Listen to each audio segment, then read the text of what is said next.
Lalu di bagian bawah, bilik bagian bawah ada ventriculus sinister.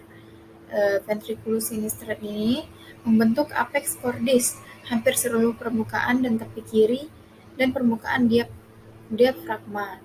Lalu dinding ventricula sinistra ini 3 kali lebih tebal dari dexter dan tekanan darahnya juga lebih tinggi dari dexter.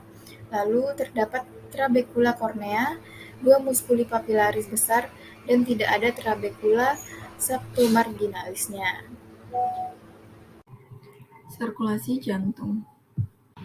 Sirkulasi pada jantung terbagi menjadi dua, ada sirkulasi yang masuk ke jantung dan ada sirkulasi yang keluar dari jantung. Sirkulasi yang masuk ke jantung ini terbagi menjadi dua. Yang pertama, vena cava superior dan vena cava inferior. Vena cava superior dan vena cava inferior ini mengalirkan darah ke atrium dextra yang datang dari seluruh tubuh. Kemudian yang kedua, ada vena pulmonalis. Vena pulmonalis ini membawa darah dari paru-paru masuk ke atrium sinistra. Selanjutnya, sirkulasi yang keluar dari jantung. Sirkulasi yang keluar dari jantung ini terbagi menjadi dua, ada aorta dan arteri pulmonalis. Yang pertama, aorta. Aorta ini merupakan pembuluh darah terbesar yang membawa darah dari ventricle sinistra. Pada aorta juga ini terdapat sebuah katup valvula semilunaris aorta. Kemudian yang kedua ada arteri pulmonalis. Arteri pulmonalis ini membawa darah dari ventricle dextra masuk ke paru-paru atau pulmo.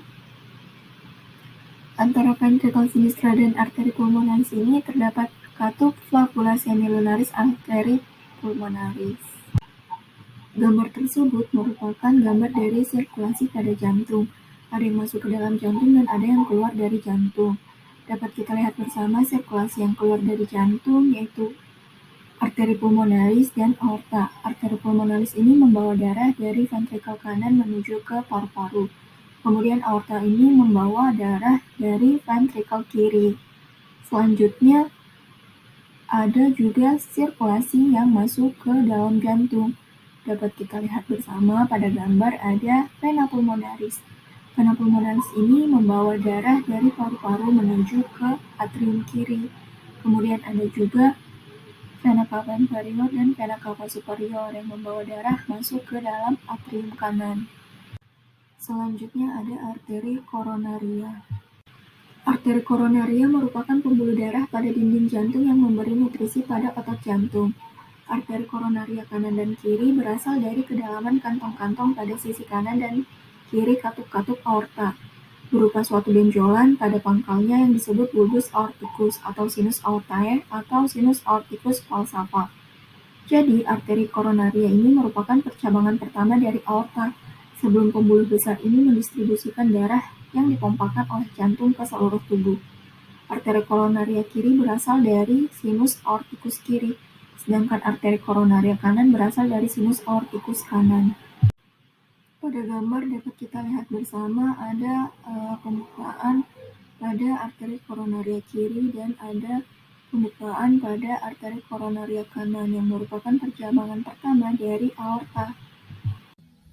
Arteri koronaria kanan memberikan aliran darah terutama untuk permukaan diafragma dari ventrikel yang dijumpai pada 9 dari 10 individu.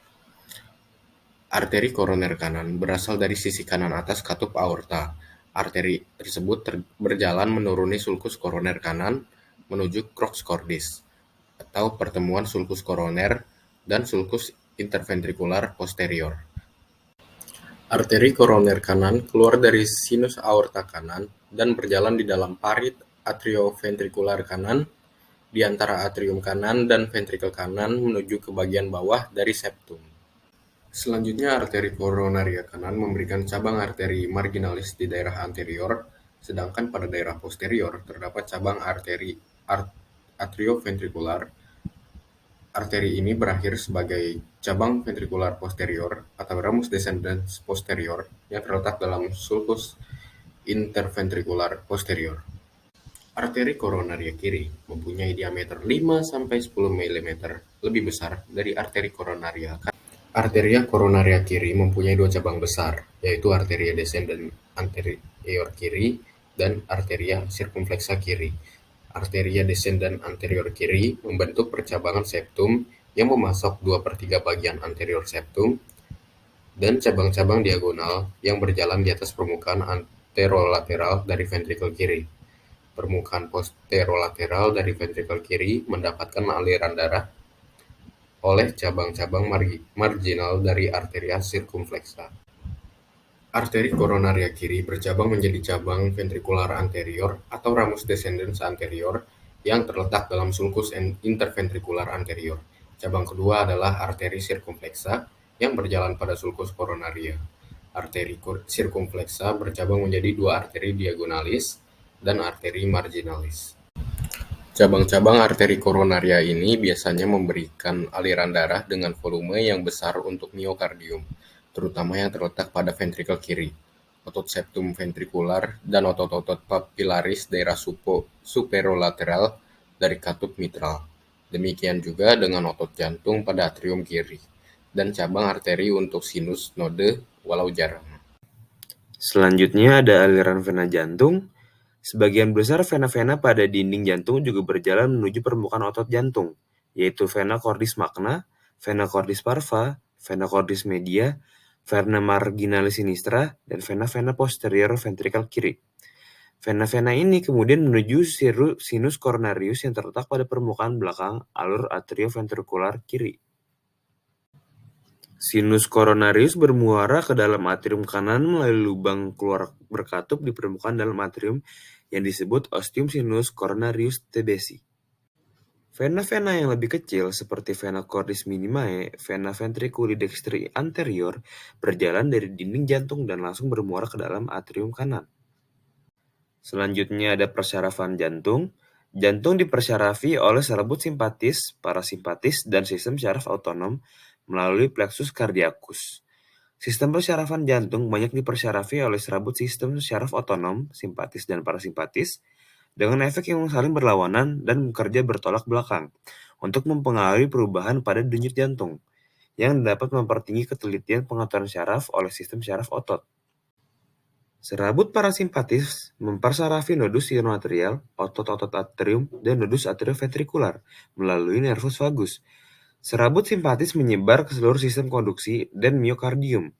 Stimulasi simpatis atau adrenergik juga menyebabkan melepasnya epinefrin dan beberapa norepinefrin dari medula adrenal.